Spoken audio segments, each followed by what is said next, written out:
Hello friends, welcome to Indian study पर आपका स्वागत है। दोस्तों, आज की इस वीडियो में मैं आप लोगों के लिए रीजनिंग का टेस्ट लेकर के आया हूं, जो कि आपके आने वाले एग्जाम यूपी जेल ऑर्डर के लिए बहुत ही ज़्यादा इंपॉर्टेंट होगी। आप सभी लोग जानते हैं रीजनिंग एक ऐसा टॉपिक है जो आपको आपके एग्जाम यूपी जेल ऑर्डर में 200 प्लस नंबर दिला सकता है, क्योंकि रीजनिंग के लगभग 50 क्वेश्चंस आने हैं। और 50 क्वेश्चंस जो है वो बहुत बड़ा वॉल्यूम होता है किसी भी एग्जाम के प्रोस्पेक्टस से अगर हम देखें। तो अगर आप रीजनिंग को बिल्कुल अच्छे तरीके से कर रहे हैं, प्रैक्टिस कर रहे हैं, तो आप ये मान करके चलें जो आपका जो सिलेक्शन है वो बिल्कुल सुनिश्चित हो जाएगा। बशर्ते डेली बेसिस पे हमारी वीडियो देखते रहो। ठीक है, वीडियो अच्छी लगे लाइक और शेयर जरूर कर दीजिएगा। वीडियो की पीडीएफ डिस्क्रिप्शन में टेलीग्राम चैनल का लिंक दिया हुआ है, वहां से आपको प्रदान कर दी जाएगी। पहला क्वेश्चन, सभी बच्चे शिक्षार्थी हैं और सभी शिक्षार्थी जवान हैं, कथन के लिए उपयुक्त आरेख बताइए। अब देखो, सभी बच्चे जो हैं, ये जो बॉयज हैं वो कौन है? शिक्षार्थी यानी कि टीचर हैं। और सभी शिक्षार्थी जवान यानी कि सिपाही हैं। तो देखो, ये सब एक एक के अंदर एक आ रहे हैं, यानी कि इसके लिए कौन सा व्यन आरेख बिल्कुल सही होगा? यानी कि तीसरा व्यन आरेख जो है वो आपका बिल्कुल सही होगा, ऑप्शन नंबर सी। अब देखो, नीचे दिए गई सारणी के आधार पर संख्या 15-28 के लिए कोड बताइए। अब देखो, एक का इनने कोड करा है एल्फा, तो हमने एल्फा लगा दिया। अब 5 का इनने कोड क्या करा? एन, तो एल्फा एन आएगा। तो कौन से ऑप्शंस में दिया एल्फा एन? दूसरे ऑप्शंस में दिया। देखो, ज़्यादा आगे बढ़ने की जरूरत नहीं है। अब 2 का कोड कितना है? बी, तो बी भी आ रहा है यहाँ। और 8 का कोड क्या है? रेक्टेंगल, तो रेक्टेंगल भी आ रहा। ठीक है, नेक्स्ट क्वेश्चन से आपका एक वर्ड दिया हुआ है, इस वर्ड में से कौन सा वर्ड जो है वो नहीं बनाया जा सकता है? तो आप बताइए। इंफ्रास्ट्रक्चर, जल्दी बताइए। तो इसमें से कौन सा नहीं वर्ड नहीं बनाया जा सकता है? देखो, ऑप्शन नंबर कौन सा? चार्टर। अब देखो, CHAR। अब देखो, इसमें कहीं भी आपको एच दिख रहा? जल्दी बताओ। कहीं भी आपको पूरा इंफ्रास्ट्रक्चर में आपको एच नहीं दिख रहा होगा? दिख रहा है कि नहीं दिख रहा? नहीं दिख रहा, तो इसलिए ये जो आपका चार्टर शब्द जो है वो दिए गए शब्द में से नहीं बनाया जा सकता है। ठीक है, नेक्स्ट क्वेश्चन, एक विद्यालय में हमेशा क्या होता है? भवन, खेल का मैदान, विद्यार्थी या कक्षा? जल्दी बताओ। आप सभी लोग जानते हैं एक विद्यालय में विद्यार्थी हमेशा होंगे, और ये बहुत ज़्यादा अनिवार्य भी है। देखो, भवन का तो ऐसा है, कभी कभी तो पेड़ के नीचे भी क्लास ले ली जाती है। ठीक है, अब खेल का मैदान तो ऐसा है कि कुछ विद्यालयों में होता है, कुछ विद्यालयों में नहीं। कक्षा तो वहीं हो जाती है जहाँ 4-5 विद्यार्थी या 10-20 विद्यार्थी मिल जाएं, पेड़ के नीचे, जैसे मैंने आपको बताया। तो विद्यार्थी बिल्कुल अति आवश्यक है। ठीक है ना? नेक्स्ट क्वेश्चंस देखो, और इसके आधार पर अपने तर्क जरूर बताना। आपका तर्क यानी कि दिमाग आपका किस तरीके से काम करता है उसको जरूर बताना। ठीक है, क्या रेलवे को अपने कर्मचारियों को फ्री पास देना अविलंब बंद कर देना चाहिए? फ्री पास आप सभी लोग जानते हैं, जो पास मिलता है रेलवे वालों को। अब देखो, पहला जो तर्क है, नहीं, कर्मचारी को फ्री यात्रा करने का अधिकार है, यानी कि नहीं करना चाहिए बंद। और दूसरा जो तर्क है, हाँ, यह रेलवे को बेहतर सुविधा देने में मदद करेगा, यानी कि अगर पास बंद कर देंगे तो रेलवे को बेहतर सुविधा मिलेगी। अब देखो, पहला तो सही हो ही नहीं सकता। क्यों? क्योंकि कर्मचारी को फ्री यात्रा करने का अधिकार है, इसलिए पास जो है वो आपका नहीं बंद कर देना चाहिए। तो ये आपका बिल्कुल मजबूत नहीं है। ठीक है, और अगर हम पास बंद भी कर देते हैं तो क्या रेलवे की जो सुविधा है वो बेहतर हो जाएगी? इसका तो कोई ताल्लुक ही नहीं है इससे।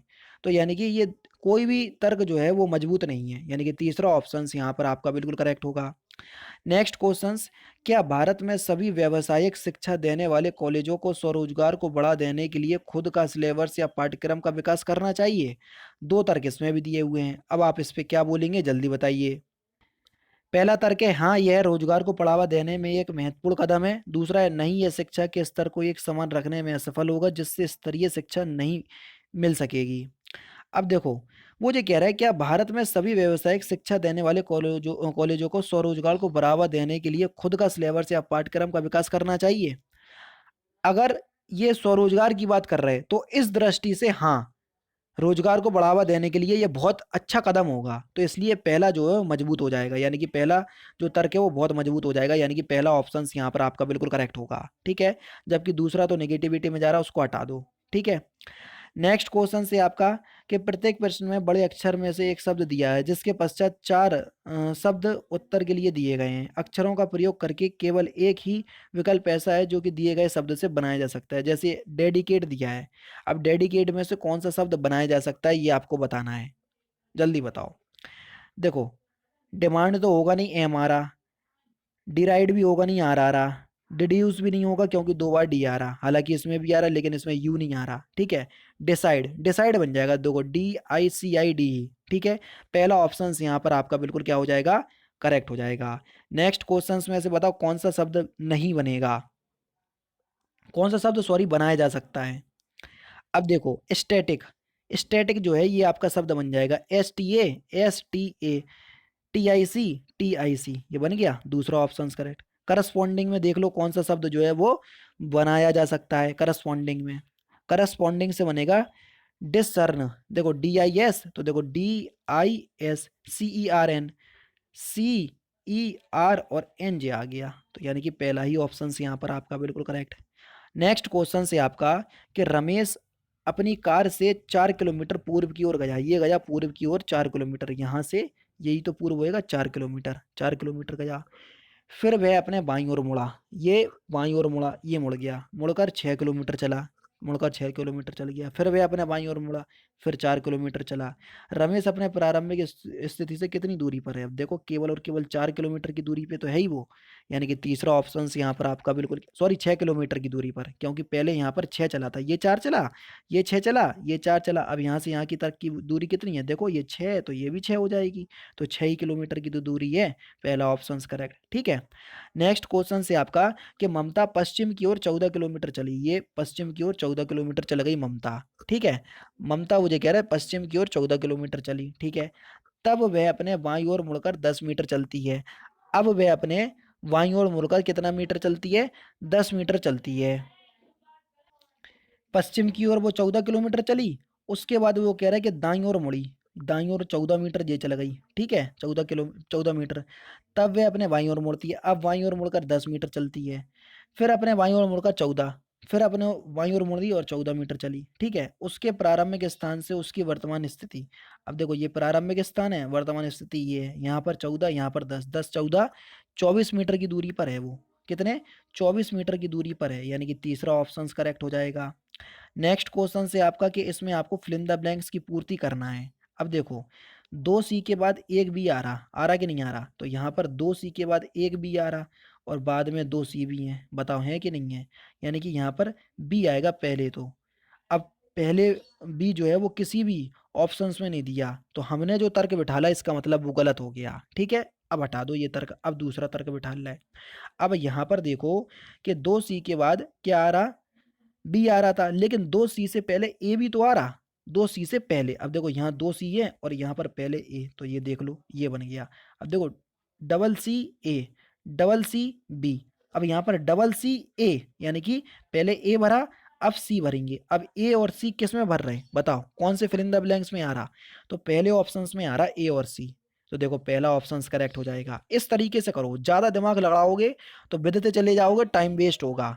अब बताओ 113, 113 का सही आंसर क्या होगा। अब आप सभी लोग जानते हैं कि 8 दूनी 16, 16 तिया 48 और 48 चौके कितना होगा, क्यों, क्योंकि पहले 2 का मल्टीप्लाई हुआ, फिर 3 का मल्टीप्लाई हुआ, अब 4 का मल्टीप्लाई होगा। 48 चौके, 8 चौके 32, यानी कि पीछे 2 तो आने आएगा सबसे ज्यादा, मत 2 तो पीछे आने ही है, तो दूसरे ऑप्शंस में, यानी कि 48 चौके 152 होता, 192 होता, दूसरा ऑप्शन करेक्ट। 114 में देख लो कि कौन सा ऑप्शन सही होगा, 114 में। अब देखो 3 में 12 जोड़ा तो 15 हुआ, अब 15 में 20 जोड़ा तो कितना हुआ, 35, यानी कि 12 फिर 20, 8 का डिफरेंस। अब 28 जुड़ने चाहिए, तो हमने जो रीजनिंग सोची वो ठीक है। अब 35 में 28 जुड़ेगा तो 63 होगा, क्या कि 63 बिल्कुल आ रहा 63। अब 28 से 8 के डिफरेंस से क्या आएगा 36, अब 63 में 36 जोड़ो तो कितना आ जाएगा 99, तो तीसरा ऑप्शन यहाँ पर आपका बिल्कुल क्या हो जाएगा, करेक्ट हो जाएगा। नेक्स्ट क्वेश्चन में बताना है कौन सा जो है वो बिल्कुल अलग है इस समूह से। देखो 169 13 का स्क्वायर, 279 17 का, 361 19 का, अब 442, 442 किसी का स्क्वायर ही नहीं होता, 484 22 का होता, 729 29 का होता, ठीक है ना, 729 27 का होता ना कि 29 का, ठीक है। तो यहाँ पर आपका 442 सही आंसर होगा, कौन सा 442, क्यों, क्योंकि ये किसी का स्क्वायर नहीं होता, समझ रहे, बताओ बाकी चीज समझ में आ रही कि नहीं आ रही, कुछ ना आए तो मुझे बता देना, ठीक है। नेक्स्ट क्वेश्चंस में आपको बताना है गश्त मतलब सुरक्षा, गश्त का संबंध सुरक्षा से है, उसी प्रकार बीमा का संबंध किससे होगा।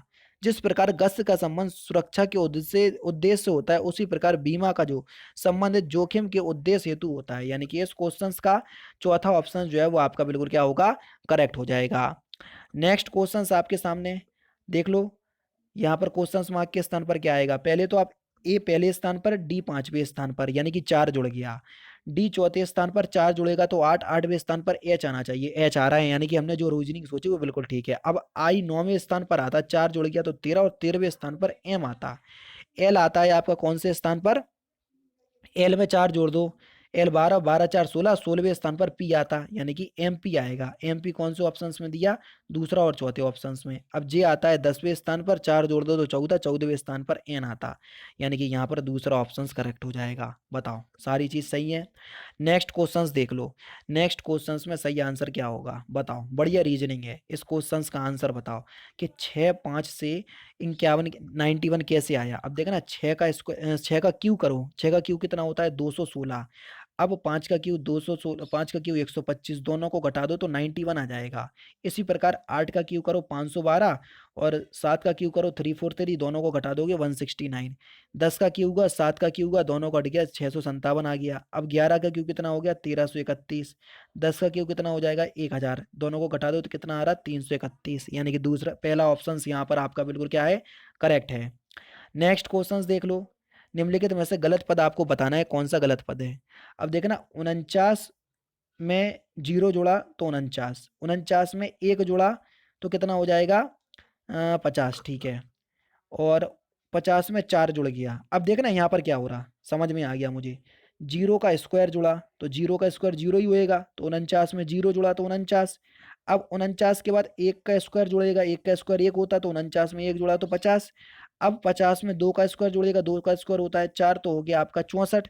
अब 64 के बाद कितना आ गया 60, और यहाँ पर 2 का स्क्वायर जुड़ा तो यहाँ पर 3 का स्क्वायर जुड़ेगा, 3 का स्क्वायर होता है 9। अब 54 में 9 जोड़ोगे तो कितना होगा बताओ, 54 में 9 जोड़ेंगे तो कितना हो जाएगा 63 होएगा। अब यहाँ पर 60 दिया, तो जो आपका 60 है वो गलत दिया हुआ है, तीसरा ऑप्शन जो है वहां पर आपका बिल्कुल करेक्ट होगा। ये लास्ट क्वेश्चन है कि आग में सदैव क्या होती है, तो इस क्वेश्चन का आप आंसर मुझे कमेंट बॉक्स में बताएंगे, ठीक है। तो दोस्तों ये थे आपके रीजनिंग के क्वेश्चंस। किसी बच्चे ने बोला था कि सर मेरी रीजनिंग बहुत कमजोर है, तो आप रीजनिंग ज़्यादा से ज़्यादा करवाइए। तो कल भी मैंने रीजनिंग की वीडियो प्रोवाइड करवाई थी, और आज भी मैंने रीजनिंग की वीडियो प्रोवाइड करवा दी, ठीक है।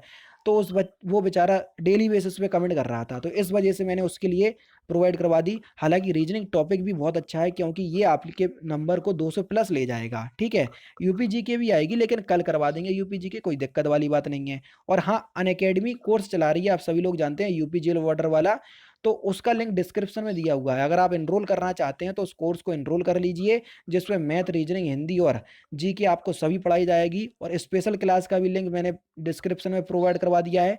अगर आप उस कोर्स में एनरोल करना चाहते हैं तो रेफरल कोड भी डिस्क्रिप्शन में लिखा हुआ है। तो जो भी दिक्कत हो मुझे कमेंट बॉक्स में जरूर से पूछ लेना।